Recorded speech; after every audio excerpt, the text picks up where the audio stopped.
Think about what you actually need to survive: food, water, warmth, protection from things that want to kill you. Every animal on Earth has instincts that handle most of that automatically. Your ancestors had those too, but at some point the instincts stopped being enough. The environment changed faster than evolution could follow. And the humans who couldn't adapt didn't leave descendants. The ones who did were doing something that had never existed in the animal kingdom before. Something that shouldn't have worked, but did. And it wasn't strength. It wasn't speed. It wasn't even intelligence. Not in the way we usually mean that word. It was something far stranger. And the evidence for it is sitting in caves, in ancient bones, and in one of the most catastrophic near extinctions in the history of life on this planet. 74,000 years ago, a supervolcano erupted beneath what is now Lake Toba in Sumatra. It was not a normal eruption. It was the largest volcanic event in the last 2 million years. The explosion released enough ash to block sunlight across the entire planet for years. Average global temperatures dropped by somewhere between 3 and 5 degrees Celsius. Forests collapsed. Food chains unraveled. Archaeologists estimate that the human population at the time may have crashed to as few as 10,000 individuals. Some estimates put it even lower. A few thousand breeding adults scattered across an entire planet. To put that in perspective, there are more silverback gorillas alive today than there were humans alive after Toba. We were not supposed to make it through that, but we did. And the question that has consumed paleoanthropologists for decades is not just how we physically survived the cold and the starvation. The question is why we were the only large primate that did. Chimpanzees nearly went extinct. Gorillas nearly went extinct. Populations of large mammals across Africa and Asia collapsed and never recovered. But scattered groups of Homo sapiens held on. And within a few thousand years, they were expanding again. Something was different about them. For most of human prehistory, survival worked the same way it worked for every other animal. You learned from direct experience. You ate what your parents showed you was safe. You avoided what hurt you before. You followed the herd, the season, the instinct.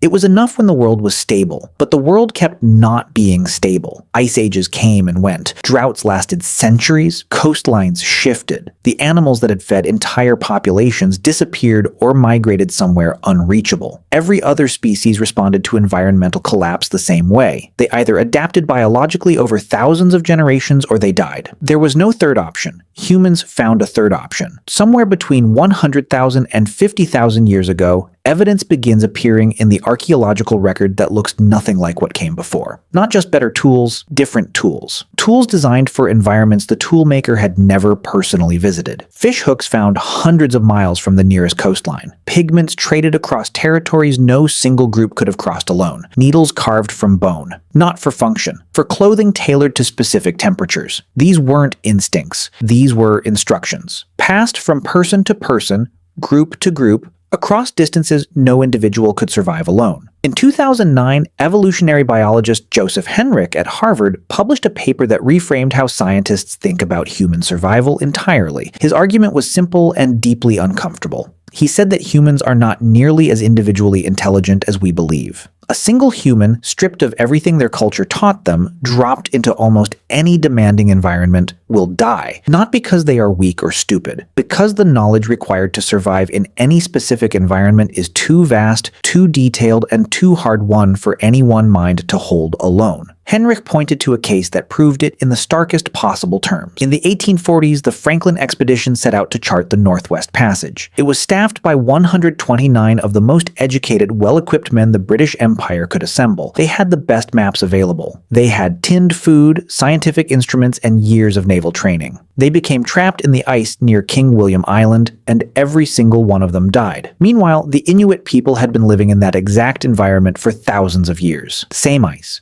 Same temperatures, same conditions that killed 129 trained explorers. The Inuit didn't just survive there, they thrived. The difference was not intelligence. The difference was accumulated cultural knowledge. Techniques for building shelter from snow. Methods for hunting seals through ice. Clothing designs refined over dozens of generations of trial and fatal error. Knowledge that no single person invented, but that every person inherited. Henrich called it the collective brain. This is the thing that separated humans from every other primate standing in the ash after Toba. Not bigger individual brains. Bigger networks. The groups that survived were the ones who could transmit what they knew across distance and time. Who could teach a child something that would keep them alive in a place the teacher had never been. Who could take the hard-won knowledge of a person who died and make sure it didn't die with them? Chimpanzees are intelligent. They use tools. They solve problems. But a chimpanzee's knowledge dies with the chimpanzee. There is almost no cumulative cultural learning. Each generation starts almost exactly where the last one did. Human generations don't work that way. Every human child born today inherits 50,000 years of accumulated problem solving. They inherit fire,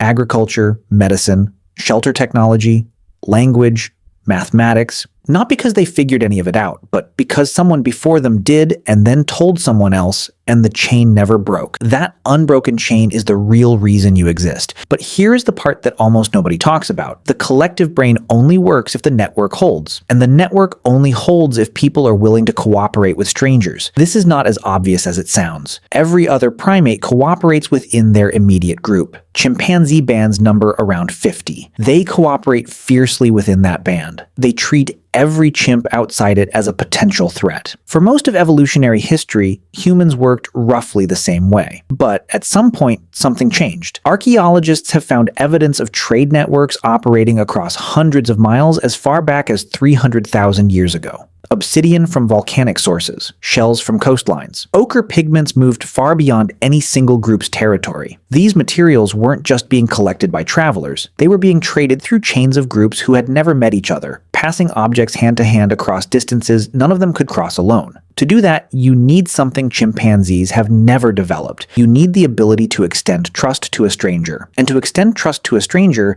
you need a shared story, a shared identity, something that says the person standing in front of you who you have never met, who looks slightly different and speaks differently, is still one of us. That is what ritual was for, what myth was for, what the shared symbols painted on cave walls 40,000 years ago were for. Not decoration, not religion in the modern sense, infrastructure, the social technology that made large-scale cooperation possible between people who had no biological reason to trust each other. The humans who survived the impossible weren't the strongest ones. They were the ones who could hold the network together when everything else was falling apart. The ones who remembered what the elders knew. The ones who could walk into a camp of strangers and establish enough common ground to trade instead of fight. The ones who could take a technique that worked in one environment and adapt it to another they had never seen. Survival was never really about the individual. It was always about what the individual was connected to. Every piece of knowledge you carry right now, every skill, every fact, every assumption about how the world works, you inherited from a chain of humans who never stopped passing it forward. Through ice ages and droughts and volcanic winters, through every plausible extinction event this planet could produce. They didn't make it because nature went easy on them. They made it because not one link in that chain across 50,000 years